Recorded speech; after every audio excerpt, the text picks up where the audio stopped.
Hi friends, welcome to Nishi vlogs. ఈరోజు నేను చెప్పే కథ పేరు కష్టానికి గుర్తింపు. కష్టపడడం వల్ల దానికి తగ్గ గుర్తింపు వస్తుందో లేదో ఈ కథ ద్వారా తెలుసుకుందాం. వెంకటాపురం అనే ఊరిలో గోపయ్య అనే పేదవాడు ఉండేవాడు. ఎవరు ఏ పని చెప్పినా చేసి పెట్టి వాళ్ళిచ్చే డబ్బు తీసుకునేవాడు.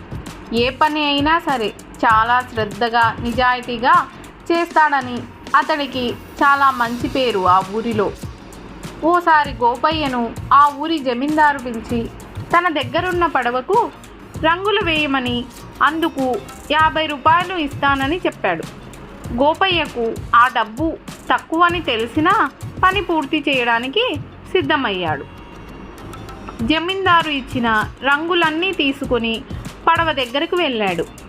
అయితే రంగులు వేసేందుకు పడవలోకి ఎక్కితే దాని మధ్యలో ఓ రంధ్రం కనిపించింది. దాన్ని పూడ్చకుండా రంగులేయడం వల్ల ఉపయోగం లేదనుకున్న గోపయ్య ముందు దాన్ని పూడ్చేందుకు ప్రయత్నించాడు. సాయంత్రానికి పని పూర్తయింది. జమీందారు మర్నాడు వస్తే డబ్బులు ఇస్తానని చెప్పి గోపయ్యను ఇంటికి పంపించేశాడు. మర్నాడు జమీందారు కుటుంబ సభ్యులంతా ఆ పడవ ఎక్కి ఊరవతలకు వెళ్ళారు.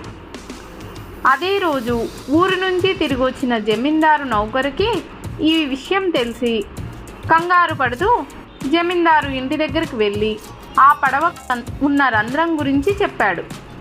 దాంతో జమీందారు కంగారుతో అప్పటికప్పుడు నది ఒడ్డుకు వెళ్తే కాసేపటికి కుటుంబ సభ్యులంతా పడవలో తిరిగి రావడం కనిపించింది.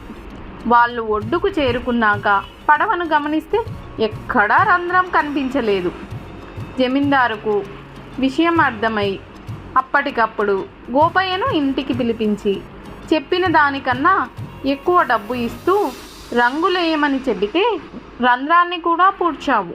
నీ మేలు మర్చిపోలేను. నీ వల్లే ఈ రోజున నా ఇంట్లో వాళ్ళు ప్రాణాలతో బయటపడ్డారు అని ప్రశంసించాడు జమీందారు. అలా గోపయ్య మంచితనం ఊరిలో వాళ్ళంతా మరోసారి తెలుసుకొని అతడిని అభినందించారు. ఈ కథలో గోపయ్యకు తను కష్టపడ్డ పనికి తగిన గుర్తింపు లభించింది. అలాగే కష్టపడితే దానికి తగ్గ గుర్తింపు లభిస్తుంది అని ఈ కథ ద్వారా మనం తెలుసుకోవచ్చు.